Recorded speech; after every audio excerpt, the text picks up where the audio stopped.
Good morning friends. இன்னைக்கு நம்ம பார்க்க போகிற வண்டி பார்த்தீங்கன்னா ஸ்போர்ட் பற்றி பார்க்க போகிறோம். இதுலேருந்து பார்த்தீங்கன்னா ஸ்போர்ட் லுக்காகவே கொடுத்துருப்பாங்க. வண்டி பாடியும் வண்டியோட லைட்டும் பார்த்தீங்கன்னா ஸ்போர்ட் லுக்காகவே கொடுத்துருப்பாங்க. இதுலேருந்து பார்த்தீங்கன்னா நமக்கு வந்து அலாவீல் கொடுத்துருப்பாங்க. அலாவீல் வந்து நம்ம டயர் வந்து 18 இன்ச்சில் கொடுத்துருப்பாங்க. இது வந்து பிரேக்கிங் சிஸ்டம் கொடுத்துருக்காங்க. இது வந்து பார்த்தீங்கன்னா எஸ்பிடி பிரேக்கிங் சிஸ்டம் சொல்லுவாங்க. இது வந்து synchronise braking system technology use பண்ணியிருப்பாங்க. இது வந்து பார்த்தீங்கன்னா பேக் பிரேக் அப்ளை பண்ணாலும் ஃப்ரண்ட் பிரேக் பிடிக்கிற மாதிரி கொடுத்துருப்பாங்க.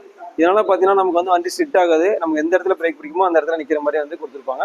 இதில் வந்து பார்த்தீங்கன்னா டெலஸ்கோப்பிங் சஸ்பென்ஸ் கொடுத்துருப்பாங்க. இதனால பார்த்தீங்கன்னா இந்த சஸ்பென்ஷன்ஸ் கொடுத்ததுனால என்ன ஒரு பெனிஃபிட்னா நமக்கு வந்து ஷோல்டர் பெயினோ இல்லைனா பேக் பெயினோ அந்த மாதிரி ஆப்ஷன்ஸ் வந்து வராதனால கொடுத்துருக்காங்க. இதில் வந்து நம்ம கீ ஆன் பண்ணி வண்டி ஸ்டார்ட் பண்ணோன்னே நமக்கு வந்து லைட் எரிய ஆரம்பிச்சிடும். இது வந்து பார்த்தீங்கன்னா ஹேலஜன் லைட் வந்து கொடுத்துருப்பாங்க. இது வந்து நமக்கு லாங் வியூ நல்லா தெரியிருக்காகவும் இன்னொரு விஷயம் என்னன்னா நமக்கு வந்து இன்ஜின் ஸ்டார்ட் பண்ணி இன்ஜின் கட் ஆஃப் பண்ணுற வரைக்குமே இந்த லைட் வந்து எரிஞ்சிக்கிட்டே இருக்கும். இது வந்து பார்த்தீங்கன்னா நமக்கு வந்து 110cc இன்ஜின் கொடுத்துருப்பாங்க. அந்த 110cc இன்ஜின் பார்த்தீங்கன்னா நமக்கு வந்து நல்ல அதிகமான மைலேஜும் அதே மாதிரி நமக்கு வந்து இன்ஜின் வந்து ஏர் கூலிங் பண்ணுற சிஸ்டம் வந்து கொடுத்துருப்பாங்க. இதில் வந்து பார்த்தீங்கன்னா 7350 RPM டார்க்கும் 7350 பவரும் 4500 டார்க் கொடுத்துருப்பாங்க. இந்த கிரவுண்ட் கிளியரன்ஸ் பார்த்தீங்கன்னா 175 mm கொடுத்துருப்பாங்க. அதனால நம்ம ஸ்பீடு பிரேக்கில் வந்து வண்டி தட்டாத அளவுக்கு கொஞ்சம் ஹைட்டாகவே பண்ணி கொடுத்துருக்காங்க. இது வந்து 4 கியர் ஸ்பீடு கொடுத்துருக்காங்க. இது வந்து 4 கியர் ஸ்பீடு. பேக் சைடில் வந்து கியர் வந்து போடுற மாதிரி இருக்கும், ஃப்ரண்ட்ல வந்து கியர் வந்து டவுன் பண்ணுற மாதிரி இருக்கும். இல்லை அப்படியே இந்த பக்கம் வந்தீங்க அப்படின்னா நமக்கு வந்து வண்டியில் வந்து ஸ்போர்ட் அப்படிங்கிற வண்டியோட பேர் வந்து நமக்கு வந்து வண்டியில் வந்து டிசைன் பண்ணியிருப்பாங்க. இதுவே நமக்கு இன்னும் பார்க்குறதுக்கு நல்லாவே கொடுத்துருப்பாங்க. பின்னாடி பார்த்தீங்கன்னா டபுள் சைடில் நமக்கு வந்து 3 ஸ்டெப் அட்ஜஸ்டபிள் ஜாக் அப்சர் கொடுத்துருப்பாங்க. இது வந்து பார்த்தீங்கன்னா நமக்கு வந்து பேக்கில் உட்காந்து போகிறதுக்கும் நம்ம ட்ராவல் பண்ணும்போது பேக் பெயின் கண்டிப்பாகவே இருக்காது. அதனால் இந்த சஸ்பென்ஷன் பார்த்தீங்கன்னா ரொம்பவே ஹைட்ராலிக் சஸ்பென்ஷனில் ஸ்ப்ரிங்கில் கொடுத்துருக்காங்க. அதே நமக்கு வந்து ரொம்பவே அப்சர்வ் பண்ணி கொடுத்துரும். பின்னாடி பார்த்தீங்க அப்படின்னா நமக்கு வந்து டெய்ல் லைட் வந்து கொடுத்துருப்பாங்க, டேஞ்சர் லைட்டு.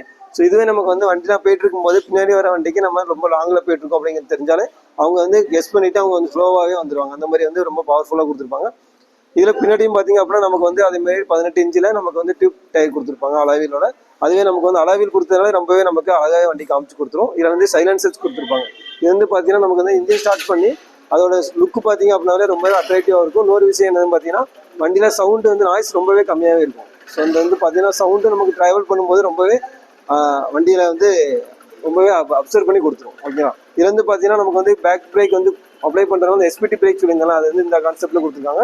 இதில் மீட்டரில் பார்த்தீங்க அப்படின்னா நமக்கு வந்து டிஜிட்டல் மீட்டர் கொடுக்கலாம், அனலாக் மீட்டர் கொடுத்துருக்காங்க. இது வந்து பெட்ரோல் ஃபியூவல் 2 லிட்டர் வந்து ரிசர்வில் இருக்கும். இது நம்ம 8 லிட்டர் மெயினில் இருக்கும். ஸ்பீடா மீட்டர் வந்து நம்ம ஸ்பீடில் வந்து மென்சர் பண்ணுற மாதிரி இருக்கும். ஓட மீட்டர் அதே நமக்கு இருக்கும். இதில் வந்து டேங்க் வந்து பார்த்தீங்கன்னா 10 லிட்டர் கெப்பாசிட்டியில் இருக்கும், 2 லிட்டர் வந்து ரிசர்வில் இருக்கும். இதில் வந்து E20 அப்படிங்கிற பெட்ரோல் வந்து நம்ம யூஸ் பண்ணிக்கலாம்.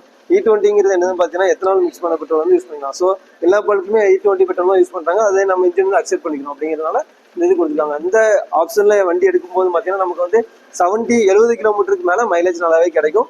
ஸோ இந்த பைக் வந்து பார்த்தீங்கன்னா நெல்லட்டிவ்ஸில் அவைலபிளாக இருக்குது. நீங்கள் வந்து டெஸ்ட் ட்ரைவ் பண்ணிவிட்டு பைக்கை வந்து நீங்கள் பர்ச்சேஸ் பண்ணி யூஸ் பண்ணிக்கலாம்.